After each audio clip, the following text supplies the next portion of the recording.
48 years. Keep trying. Don't get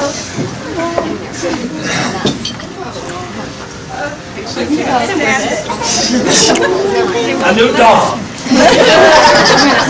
Okay. Oh. Oh my word! Oh my word! Oh, this is just the biggest fan. I'm so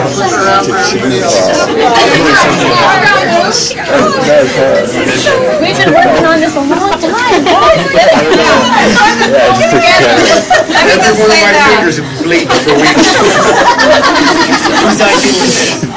This was my idea.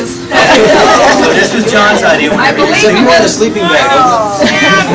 Lynn and Kim are the ones with the spirit of Oh, it's last time. I just said it looks like you were like this.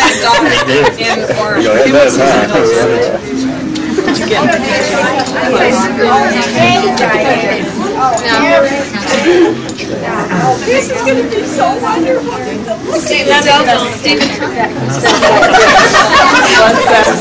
So funny, Steve.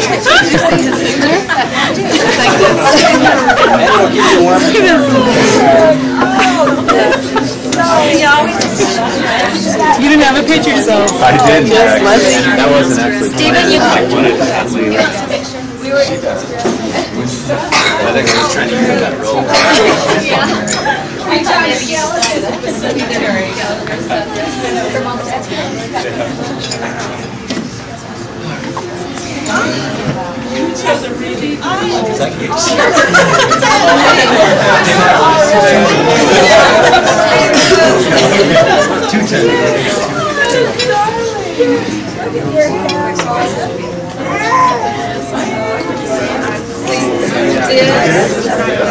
They were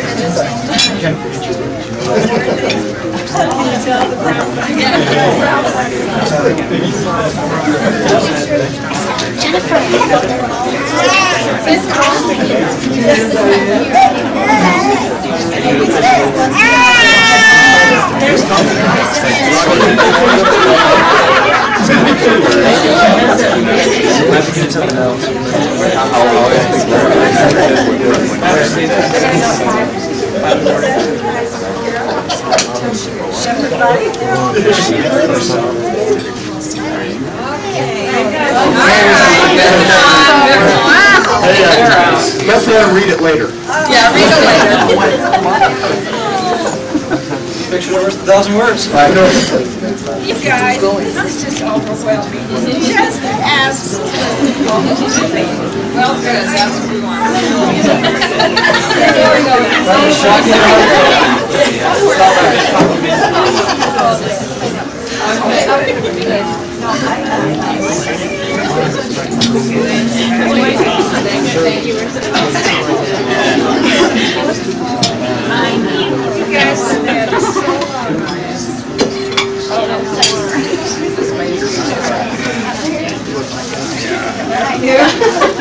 Yeah, for a long time. Okay. Well, now this is odd. Well, now let's see here. Something old, something new. Hey, what we have are a lot of little things. So what we're going to do is maybe you could tell us the significance. What's the significance? I don't know. Okay, Dad, tell us the significance of this jukebox. have him hold it. Did you play that tune? Yeah. And the rest of us here. And the rest of yeah, we in role play. Exactly. And then Hold it up. Telegram kids. They probably don't even know what they it know the whole is. story, don't you? No. Well, I was home on furlough in the Army, and this was in 1946. Yeah, 46, because I lived in the mission 47, 49. And anyway, we were over to what they call Monroe Hot Springs, where they had a dance floor, and a place where we'd go and dance and party. And I was with another girl, and my buddy was with another girl. we were sitting there eating a sandwich or something and dancing to the music of the jukebox, and I went over to put some money in the jukebox to play another tune, and just that moment Dawn walked away from the jukebox and a country western tune came on. I hate country western. I said, "Did you play that?" And you said, No, I didn't. that was the beginning of it all. And they're still like that. See, when you put a nickel in the jukebox, then somebody else maybe put one in before you.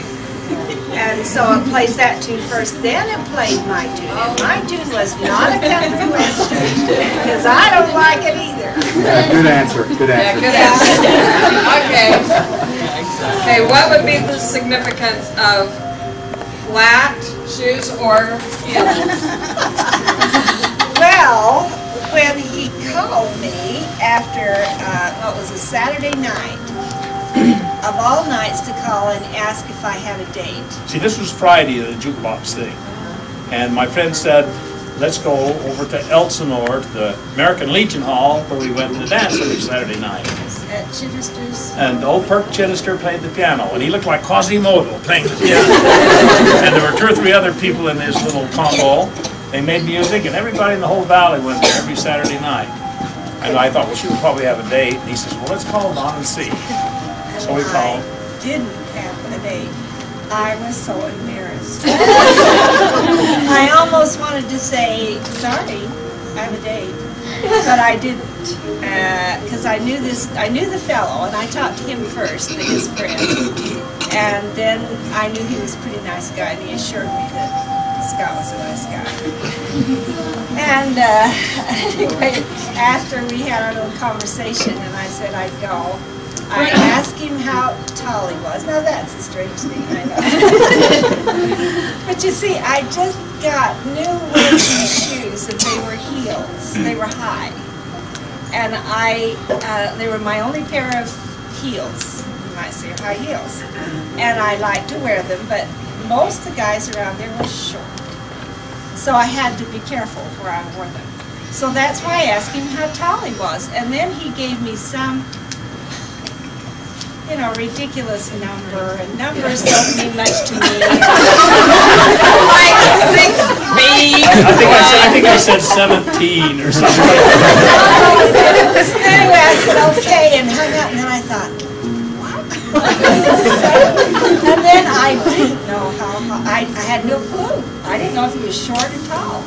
So I had to ponder this, and this was a very difficult situation. What to wear. I'm still having this problem.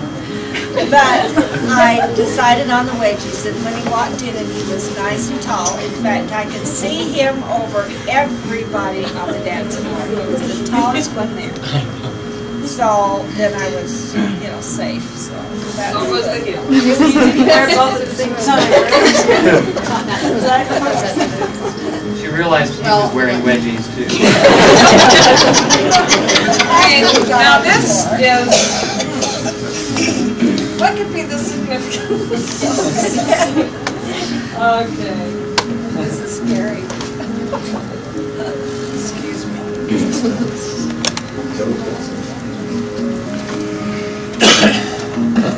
Can someone tell them to turn off the music in here? They can't? I thought they had it on. It was off. Maybe it Goes on Crank it. Tone low.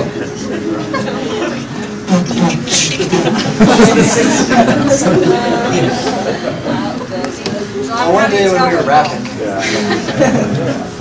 Technical difficulties. Stainless chair. Do you want to see me give it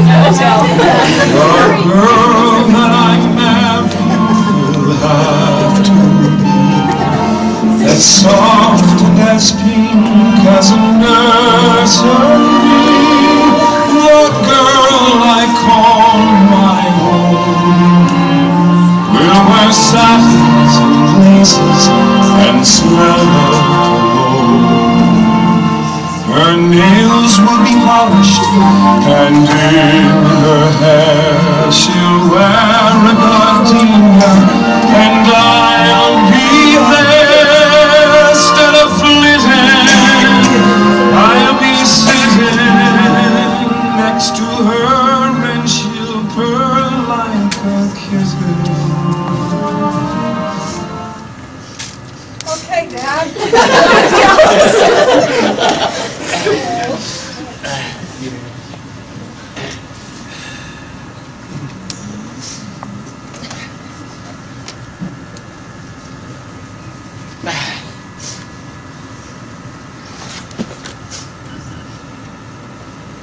I didn't cry at my wedding.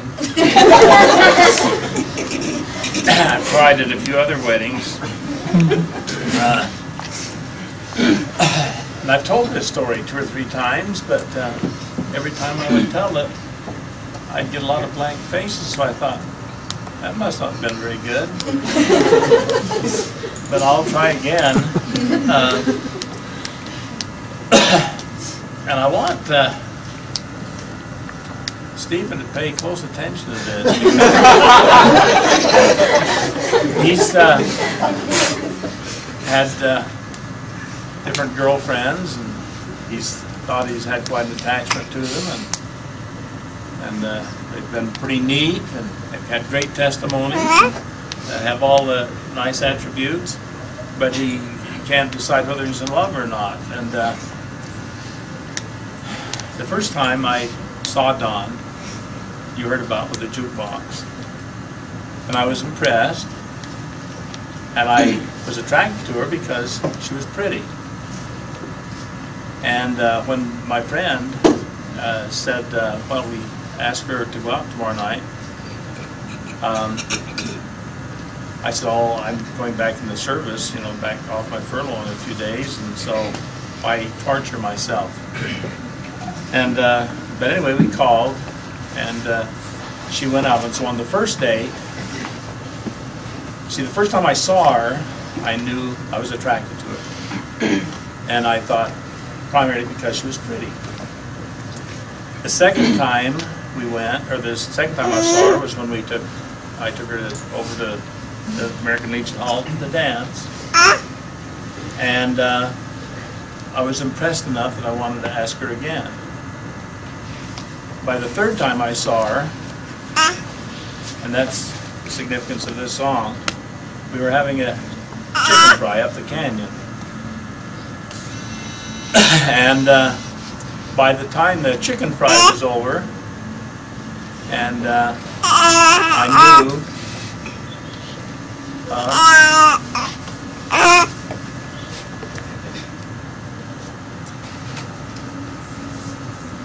I knew that she was the gal I'd like to marry. Third time I saw her. So it doesn't take that long, Steve.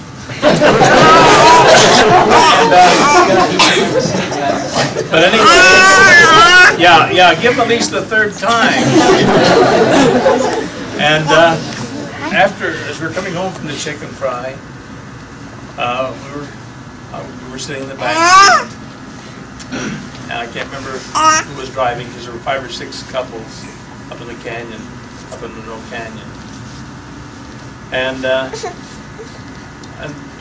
she was in my arms, and we were just mostly comfortable. We weren't doing an awful lot of scooching. Very little. Maybe a little. But the main thing, it was just comfortable. And by the end of the third day, as I was holding her in my arms as we were coming home, and she might have even been asleep at this point, but she was quite comfortable, I think. I don't know if you remember. But anyway, on the radio, that song was being played. And I'm not sure I've heard it since. And I didn't realize it would have such an impact. But the part of the story that's most significant to me